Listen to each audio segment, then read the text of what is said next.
اپنی تمام تر دولت کو اپنے شوہر کی خدمت میں پیش کرنا پیغمبر اسلام کی شریک حیات حضرت خدیجہ رضی اللہ تعالیٰ عنہ کے جو تمام مصائب و آلام میں پیغمبر اسلام محمد مصطفیٰ صلی اللہ علیہ وسلم کے ہمراہ رہیں کہ ایثار و قربانی اور ان کے جذبہ خلوص کی یاد تازہ کر دیتا ہے۔ بے شک خدا پر ایمان انسان کے قلب کو قوت طاقت فراہم کرتا ہے تاکہ انسان مشکلات اور پریشانی کے عالم میں حلیم اور بردبار رہے۔ حضرت ابراہیم علیہ السلام کو نار نمرودی میں ڈالا گیا تو اس وقت جناب سارہ موجود تھیں اور آپ کی سلامتی کے لیے بارگاہ پروردگار میں دعائیں کی تھیں، اور خدا کے حکم سے آگ گلزار ہو گئی اور دشمنوں کی تمام سازشیں ناکام ہو گئیں۔ اور اس واقعے کے بعد بت پرستوں نے حضرت ابراہیم، سارہ اور لوط علیہ السلام کو شہر سے باہر نکال دیا اور وہ لوگ شام کی طرف چلے گئے۔ جناب سارہ علیہ السلام نے دربدری اور سفر کی صعوبتوں کو برداشت کیا تاکہ ابراہیم علیہ السلام کے ذریعے دین کا پیغام زیادہ عام ہو سکے اور مدتوں شام میں رہے، اور اس دوران حضرت ابراہیم علیہ السلام لوگوں کو خدا کی دعوت دیتے رہے۔ ایمان و اخلاق کی پیکر حضرت سارہ عفت و پاک دامنی میں بے نظیر تھیں۔ آپ نہایت جمیل تھیں۔ عام طور پر صاحبان حسن و جمال اپنے فانی حسن پر بہت زیادہ اتراتے ہیں، لیکن جناب سارہ ایمان و تقوی کی دولت سے مالا مال ہونے کی بنا پر ہمیشہ پورے حجاب میں رہتی تھیں اور غیر افراد کے ساتھ کبھی بھی نشست و برخاست نہیں کرتی تھیں۔ جناب سارہ بہترین شریک حیات ہونے کے ساتھ ساتھ ہر منزل پر حضرت ابراہیم علیہ السلام کی یار و مددگار تھیں۔ یہی وجہ ہے کہ خداوند عالم نے ان کے ایثار اور جذبہ قربانی، صبر و اطمینان اور اعتماد کے نتیجے میں ایسی عمر میں کہ جس میں عورتیں بچہ جننے کی صلاحیت نہیں رکھتیں، جناب سارہ علیہ السلام کو اسحاق علیہ السلام جیسا فرزند عطا کیا، اور یہ ایک معجزہ الہی تھا، ورنہ علمی اعتبار سے بھی اسے کوئی قبول نہیں کر سکتا کہ کوئی عورت 90 سال کی عمر میں ماں بن سکتی ہے۔ حضرت ابراہیم علیہ السلام اور جناب سارہ علیہ السلام بہت زیادہ مہمان نواز تھے۔ جناب سارہ کی ہمیشہ یہی کوشش رہتی تھی کہ تمام نیک امور بالخصوص مہمان نوازی میں حضرت ابراہیم علیہ السلام کے شانہ بشانہ رہیں۔ ایک دن حضرت ابراہیم اور سارہ علیہ السلام کے یہاں مہمان آئے، لیکن یہ مہمان عام نہیں تھے بلکہ فرشتے تھے جو انسانی شکل میں حضرت سارہ اور حضرت ابراہیم علیہ السلام کے مہمان ہوئے تھے۔ حضرت ابراہیم علیہ السلام نے فوراً ہی مہمانوں کی خاطر و تواضع کے لیے اسباب فراہم کیے اور بہترین بھنا ہوا بچھڑے کا گوشت لائے۔ سارہ علیہ السلام نے بھی کھانا تیار کرنے میں اپنے شوہر نامدار کا ہاتھ بٹایا اور خوشی خوشی مہمانوں کے سامنے کھانا پیش کیا، لیکن مہمانوں کا ابراہیم علیہ السلام کے گھر آنے کا مقصد انہیں بشارت و خوشخبری سنانا تھا۔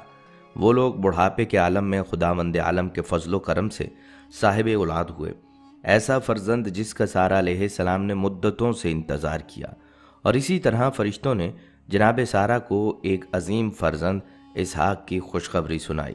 جیسے ہی سارہ علیہ السلام نے ماں بننے کی خبر سنی تو کہا، اے میرے رب، یہاں بچہ پیدا ہوگا جبکہ میں بوڑھی ہوں اور میرے شوہر بھی بوڑھے ہو چکے ہیں، یہ تو بالکل عجیب سی بات ہے۔ فرشتوں نے کہا کہ کیا تمہیں حکم الہی میں تعجب ہو رہا ہے؟ اللہ کی رحمت اور برکت تمہارے گھر والوں پر ہے، وہ قابل حمد ہے۔ اور پھر پروردگار عالم نے حضرت سارہ علیہ السلام کو عظیم فرزند اسحاق علیہ السلام کی شکل میں عطا فرمایا۔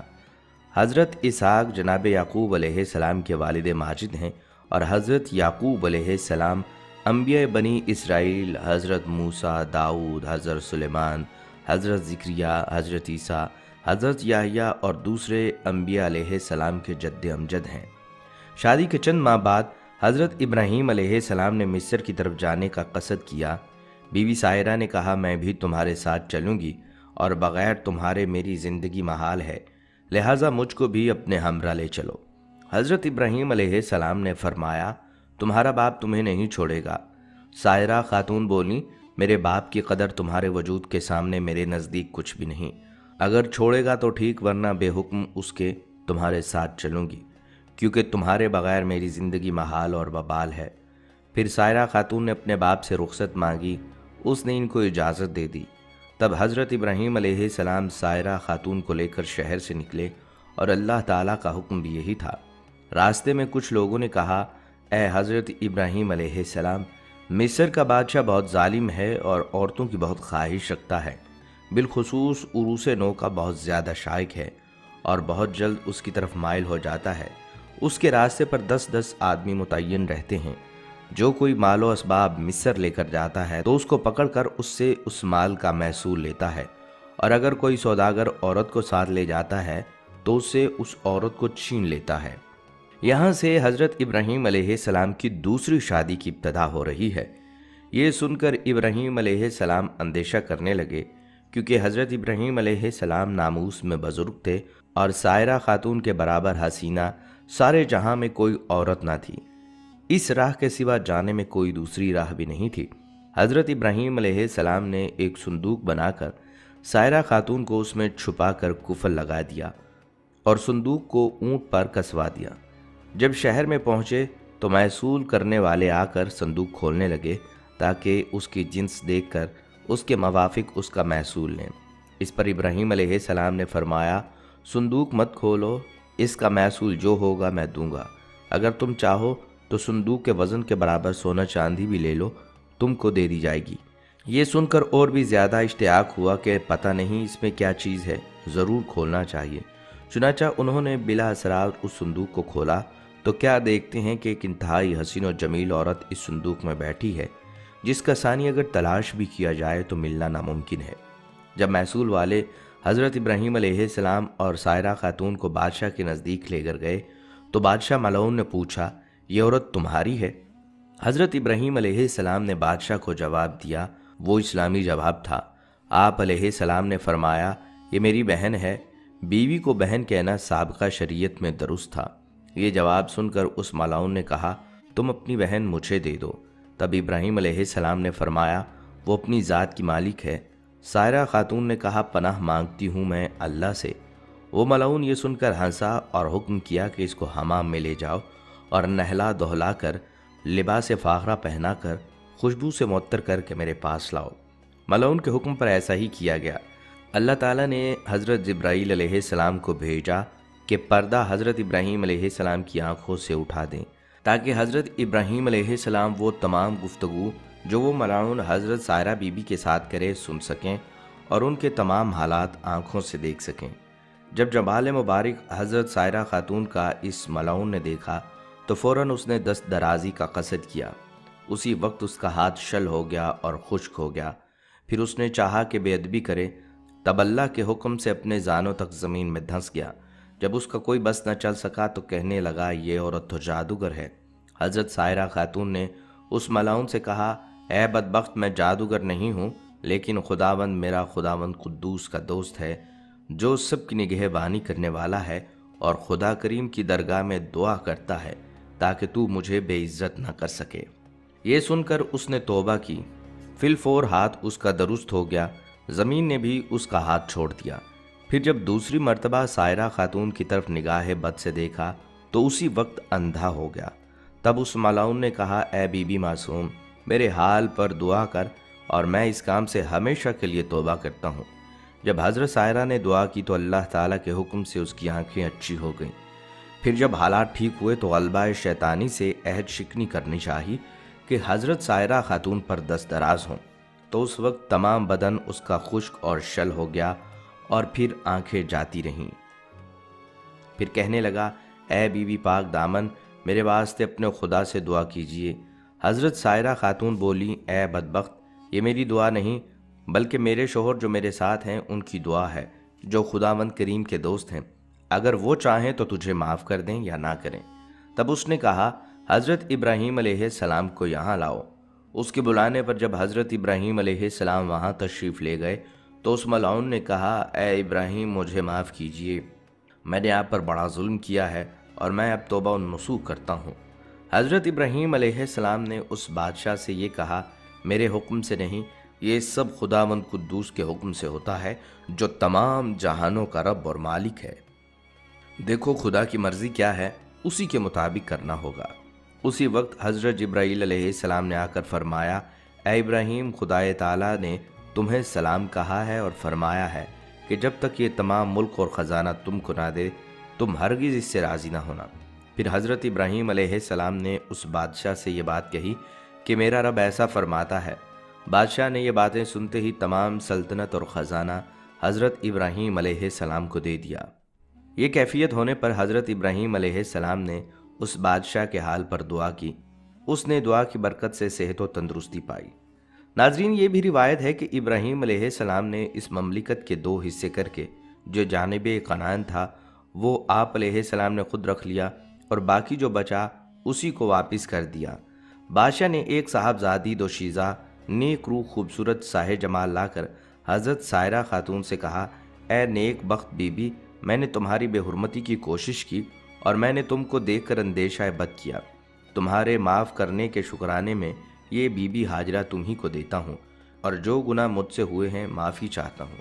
حضرت ابراہیم علیہ السلام حضرت سائرہ خاتون اور بی بی ہاجرہ کو لے کر کنعان چلے گئے۔ راستے میں حضرت سائرہ خاتون اپنا حال جو بادشاہ کے ہاں گزرا تھا وہ بیان کرنے لگی۔ حضرت ابراہیم علیہ السلام نے کہا، اے سائرہ خاتون، تم خاطر جمع رکھو، اب کچھ اندیشہ مت کرو۔ اللہ تعالیٰ نے اپنے فضل و کرم سے میری آنکھوں کے سامنے سے پردہ غیب اٹھا دیا۔ جو باتیں تجھ پر گزرتی رہیں مجھ پر سب ظاہر ہوتی رہیں، اور جو تم کہتی اور کرتی رہیں سو وہ میں نے دیکھا اور میں برابر سنتا تھا۔ بعد اس کے سائرہ نے حضرت بی بی ہاجرہ کو حضرت ابراہیم علیہ السلام کی خدمت میں دے دیا۔ کئی محققین کے مطابق حضرت ہاجرہ بادشاہ کی لونڈی نہیں بلکہ بیٹی تھیں۔ حضرت سارہ حضرت ہاجرہ کو لے کر حضرت ابراہیم علیہ السلام کے پاس تشریف لائیں تو دیکھا کہ وہ نماز میں مصروف ہیں۔ فارغ ہو کر بیوی سے سوال کیا، کیا ہوا؟ حضرت سارہ نے جواب دیا کہ اللہ نے کافر کے مکر کو رد کر دیا اور فاجر کی برائی کو اس کے سینے میں دفن کر دیا۔ اس واقعے کے بعد حضرت ابراہیم علیہ السلام فلسطین منتقل ہو گئے۔ ادھر مصر سے نکلے ہوئے 10 سال کا عرصہ گزر چکا تھا، لیکن حضرت سارہ اولاد کی نعمت سے اب تک محروم رہیں، حالانکہ اللہ تعالیٰ نے ابراہیم علیہ السلام سے اولاد دینے کا وعدہ فرمایا تھا۔ حضرت سارہ خاتون نے حضرت ابراہیم علیہ السلام سے کہا، مجھے تو اولاد کی طرف سے نا امیدی ہو چکی ہے، آپ ہاجرہ سے نکاح کر لیجئے کہ اللہ تعالیٰ نے اولاد دینے کا وعدہ فرمایا ہے تو شاید اسی سے کوئی اولاد ہو جائے۔ حضرت ابراہیم علیہ السلام نے حضرت سائرہ خاتون کی خواہش کے موافق حضرت بی بی ہاجرہ سے نکاح کر لیا۔ اللہ تعالیٰ کی شان کے 1 سال بعد انہی کے بطن سے حضرت اسماعیل علیہ السلام پیدا ہوئے۔ حضرت سائرہ کی وفات کی تھوڑی مدت کے بعد ابراہیم علیہ السلام ایک اور عورت کو اپنے نکاح میں لائے جس کا نام قطورہ یا قنطورہ تھا، جس کے بطن سے 6 لڑکے پیدا ہوئے۔ حضرت ابراہیم علیہ السلام نے ایک اور عورت سے بھی نکاح کیا جس کا نام حجورہ تھا۔ کتاب مذکورہ میں اس بیوی کا نام حجون یا حجین بھی لکھا گیا ہے۔ اس کے بطن سے حضرت ابراہیم علیہ السلام کے 7 بیٹے پیدا ہوئے۔ اللہ تعالیٰ نے اس نکاح کے سال بھر بعد ہی حضرت ہاجرہ کے بطن سے اسماعیل علیہ السلام کو پیدا فرمایا۔ بعد ازاں حضرت ابراہیم علیہ السلام اللہ کے حکم سے حضرت ہاجرہ اور نومولود بیٹے کو لے کر فلسطین سے نامعلوم منزل کی جانب چل پڑے۔ حضرت ابراہیم علیہ السلام اپنی زوجہ اور لخت جگر کے ساتھ صحراؤں، پہاڑوں اور میدانوں کو عبور کرتے ہوئے ایک ایسی وادی میں پہنچے جہاں دور دور تک چرند پرند تھے اور نہ ہی کوئی پانی کا نام و نشان، لیکن حیران کن طور پر اس وادی کے درمیان ایک بوڑھا درخت نہ جانے کب سے اپنے مکینوں کے انتظار میں کھڑا تھا۔ حضرت ابراہیم علیہ السلام نے اہلیہ کو دودھ پیتے معصوم جگر سمیت درخت کے نیچے بٹھایا، کھجور کا تھیلا اور پانی کا مشکیزہ پاس رکھا اور کچھ کہے بغیر واپسی کے لیے پلٹے۔ حضرت ہاجرہ نے جب یہ دیکھا تو لپک کر دامن پکڑا اور بولی، اے ابراہیم، ہمیں اس دشت و بیاباں میں چھوڑ کر کہاں جا رہے ہو؟ حضرت ہاجرہ کے بار بار فریاد کرنے پر بھی آپ علیہ السلام خاموش رہے تو انہوں نے عرض کیا، اے ابراہیم، کیا یہ اللہ کا حکم ہے؟ آپ علیہ السلام نے فرمایا، ہاں۔ حضرت ہاجرہ علیہ السلام نے یہ سنا تو بڑے یقین اور اعتماد کے ساتھ فرمایا، پھر ہمارا پروردگار ہمیں ضائع نہیں فرمائے گا۔ حضرت ابراہیم علیہ السلام آگے بڑھ گئے، لیکن الفت پدری کے تحت مجبور ہو کر ایک ٹیلے کی اوٹ میں پہنچ گئے جہاں سے حضرت ہاجرہ ان کو نہ دیکھ سکتی تھیں۔ پھر باری تعالیٰ کے حضور دعا کے لیے ہاتھ اٹھا لیے، اے پروردگار، میں نے اپنی اولاد کو اس میدان بیاباں میں تیرے عزت والے گھر کے پاس لا بسایا تاکہ یہ نماز پڑھیں۔ تو لوگوں کے دلوں میں ایسا کر دے کہ ان کی طرف جھکے رہیں اور ان کو میووں سے روزی دے تاکہ تیرا شکر کریں۔ سورہ ابراہیم آیت 37۔ پھر حضرت ابراہیم علیہ السلام واپس پلٹ گئے۔ حضرت ہاجرہ پر اللہ کی رحمت سایہ فگن تھی۔ ابھی زادرہ ختم ہی ہوا تھا کہ اللہ تعالیٰ نے معصوم اسماعیل علیہ السلام کے قدموں تلے آب زمزم جاری کر دیا۔ حضرت عبداللہ بن عباس رضی اللہ تعالیٰ عنہ سے مروی ہے کہ نبی صلی اللہ علیہ وسلم نے فرمایا، اللہ پاک حضرت اسماعیل علیہ السلام کی والدہ پر رحمت فرمائے، اگر وہ پانی سے چلو نہ بھرتیں، اسے بہنے دیتیں تو وہ ایک بہتے ہوئے چشمے کی صورت اختیار کر لیتا۔ بحوالہ بخاری شریف۔ کچھ ہی عرصہ گزرا تھا کہ بنو جرہم کا قبیلہ حضرت ہاجرہ کی اجازت سے وہاں آباد ہو گیا، اور پھر اللہ تعالیٰ نے جلد ہی اس غیر وادی کو شہر میں بدل دیا۔ ناظرین، اب آپ کی باقی ازواج اور اولاد کے متعلق تاریخ کی کتب میں کچھ زیادہ مواد موجود نہیں۔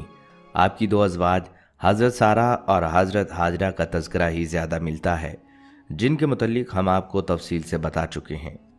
اسی طرح اولاد میں سے بھی زیادہ انہی 2 اولادوں کا تذکرہ ملتا ہے جن کو نبوت کے اعلیٰ مقام سے بھی نوازا گیا۔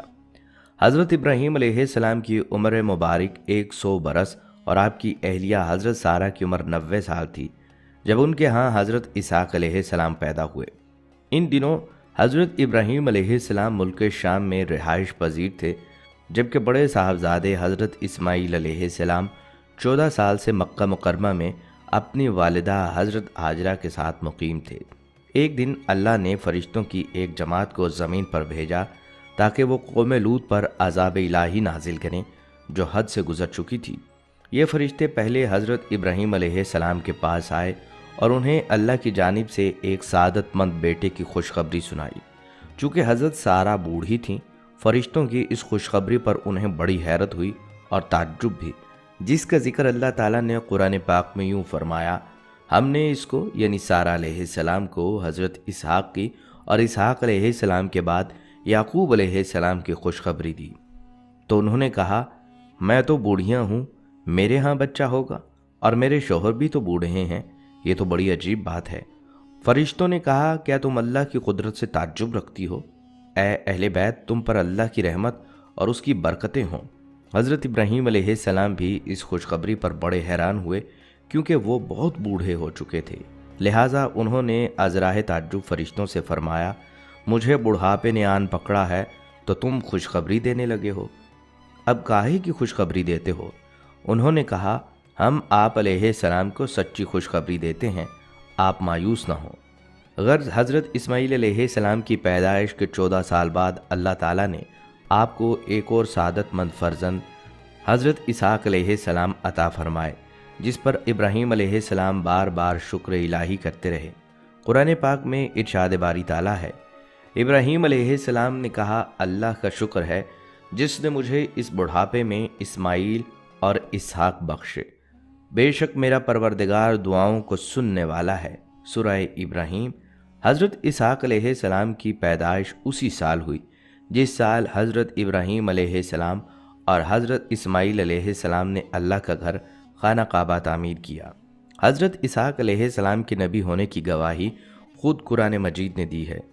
اللہ تعالیٰ نے ارشاد فرمایا، اور ہم نے ان کو اسحاق علیہ السلام کی بشارت بھی دی کہ وہ نبی اور نیکوکاروں میں سے ہوں گے، اور ہم نے ان پر اور اسحاق علیہ السلام پر برکتیں نازل کیں، اور ان دونوں کی اولاد میں صالح لوگ بھی ہیں اور اپنے آپ پر سرئی ظلم کرنے والے یعنی گنہگار بھی ہیں۔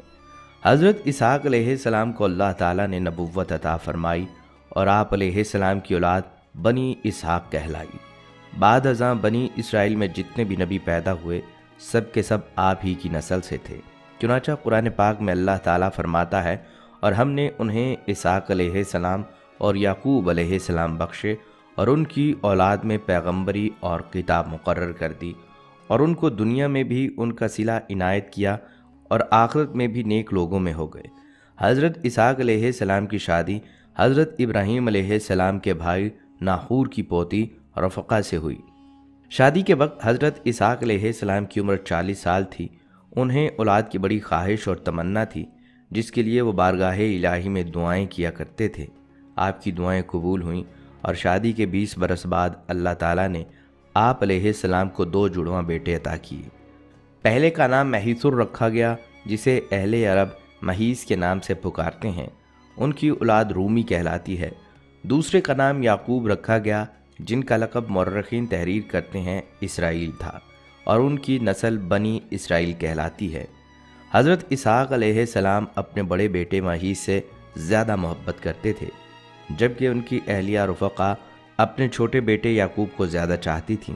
آخری عمر میں حضرت اسحاق علیہ السلام کی بینائی ختم ہو گئی تھی اور آپ علیہ السلام نابینا ہو گئے تھے۔ دونوں سعادت مند بیٹے باپ کی بے حد خدمت کیا کرتے تھے۔ بڑا بیٹا شکار کا شوقین تھا اور عموماً شکار کا گوشت لا کر والد کو کھلایا کرتا تھا، جس کے بدلے اسے خوب دعائیں ملتی۔ ایک دن کا واقعہ ہے کہ حضرت اسحاق علیہ السلام کا شکار کا گوشت کھانے کو دل چاہا، تو انہوں نے مہیس سے اپنی خواہش کا اظہار کیا۔ وہ والد کے لیے شکار کی تلاش میں نکل کھڑا ہوا۔ ادھر والدہ نے جب یہ سنا تو چھوٹے بیٹے یعقوب علیہ السلام سے کہا، بیٹا کیا ہی اچھا ہو کہ تم مہیس کے آنے سے پہلے بکری ذبح کر کے والد کو پیش کر دو، اس طرح تمہیں دعائیں مل جائیں گی۔ حضرت یعقوب علیہ السلام نے والدہ کی ہدایت پر عمل کیا اور جلدی سے بکری کا گوشت بھون کر والد کی خدمت میں پیش کر دیا۔ نابینا والد نے کھانا تناول کرتے ہوئے دعائیں دیں کہ اللہ تمہیں بلند مرتبے پر فائز کرے اور تمہاری نسل میں انبیاء اور بادشاہ پیدا فرمائے، تمہیں کشادہ رزق اور اولاد کثیر عطا فرمائے۔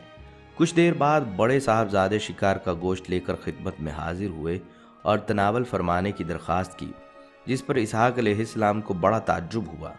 وہ گویا ہوئے، اے بیٹے یہ کیا ہے؟ مہیس نے کہا، یہ وہ شکار کا گوشت ہے جس کی آپ نے مجھ سے فرمائش کی تھی۔ حضرت اسحاق علیہ السلام نے مزید حیران ہو کر فرمایا، تو وہ کچھ دیر پہلے جو مجھے کھلا چکے ہو؟ اب مہیس کے حیران ہونے کی باری تھی۔ بولے، ابا جان میں تو بھی شکار کا گوشت لے کر آیا ہوں، اس سے پہلے تو میں نہیں آیا۔ حضرت اسحاق علیہ السلام سمجھ گئے کہ وہ چھوٹے بیٹے یعقوب علیہ السلام لائے ہوں گے، چنانچہ آپ نے مہیس کے لائے ہوئے کھانے کو بھی تناول فرمایا اور اسے دعا دی کہ تمہاری نسل خوب سرسبز و شاداب زمین پر خوب پھیلے اور پھولے، ان کے پھلوں اور رزق میں اللہ خوب برکت عطا فرمائے۔ مہیس کو اپنے بھائی یعقوب علیہ السلام کا سبقت لے جانا اور پہلے دعائیں لینا سخت ناگوار گزرا، اور وہ یعقوب علیہ السلام کے دشمن بن کر ان کی جان کے در پہ ہو گئے۔ والدہ نے جب مہیس کے غم و غصے کو دیکھا تو انہیں خوف محسوس ہوا، اور انہوں نے چھوٹے بیٹے یعقوب علیہ السلام سے کہا، تم فوری طور پر شام چھوڑ کر اپنے ماموں کے پاس چلے جاؤ، مجھے ڈر ہے کہ مہیس تمہیں قتل نہ کر دے۔ جب بھائی کا غصہ ختم ہو گیا تو میں تمہیں واپس بلوا لوں گی۔ حضرت اسحاق علیہ السلام کو بھی معاملات کی نزاکت کا احساس تھا، چنانچہ انہوں نے اس فیصلے کی حمایت کرتے ہوئے حضرت یعقوب علیہ السلام کو فوری جانے کا مشورہ دیا۔ حضرت یعقوب علیہ السلام والد اور والدہ سے دعائیں لے کر ملک شام سے ہجرت کر گئے۔ ناظرین، بنی اسرائیل نے اللہ کی کتاب توریت میں تحریف کرتے ہوئے حضرت اسحاق علیہ السلام کو ذبیح اللہ قرار دیا ہے۔ توریت میں یوں تھا کہ اللہ نے اپنے اکلوتے بیٹے کو ذبح کرنے کا حکم دیا۔ اسرائیلیوں نے اس میں تحریف کر کے یوں کر دیا، اللہ نے ابراہیم علیہ السلام کو اپنے پہلے بیٹے اسحاق علیہ السلام کو ذبح کرنے کا حکم دیا۔ یہاں لفظ اسحاق ان کی طرف سے توریت میں اضافہ ہے، اور یہ سراسر جھوٹ، بہتان اور گمراہی ہے، جس کی وجہ سے بنی اسرائیل کا اہل عرب سے حسد ہے۔ اللہ تعالیٰ نے جس وقت ذبح کا حکم دیا اس وقت اسماعیل علیہ السلام ہی اکلوتے بیٹے تھے۔ بنی اسرائیل اہل عرب سے اس لیے حسد کرتے ہیں کہ اہل عرب حضرت اسماعیل علیہ السلام کی نسل سے ہیں، اور ان میں سب سے افضل، عظیم المرتبت اور اللہ کے آخری پیغمبر حضرت محمد مصطفیٰ صلی اللہ علیہ وسلم بھی ہیں۔ بنی اسرائیل کی شدید خواہش ہے کہ وہ عظیم اور جلیل القدر شرف و مرتبہ جو مسلمانوں کو ملا ہے اسے غلط قرار دے کر خود سے منسوب کر لیں، اور اپنے اسی مذموم اور جھوٹے منصوبے کی خاطر انہوں نے اللہ کی کتاب توریت میں بھی تبدیلی کر ڈالی۔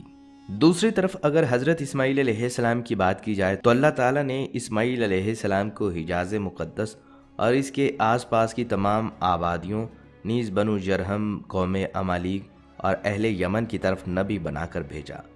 آپ علیہ السلام ہمارے پیارے نبی صلی اللہ علیہ وسلم کے جد اعلیٰ ہیں۔ قرآن مجید میں حضرت اسماعیل علیہ السلام کے 3 اوصاف صراحت کے ساتھ بیان کیے گئے ہیں۔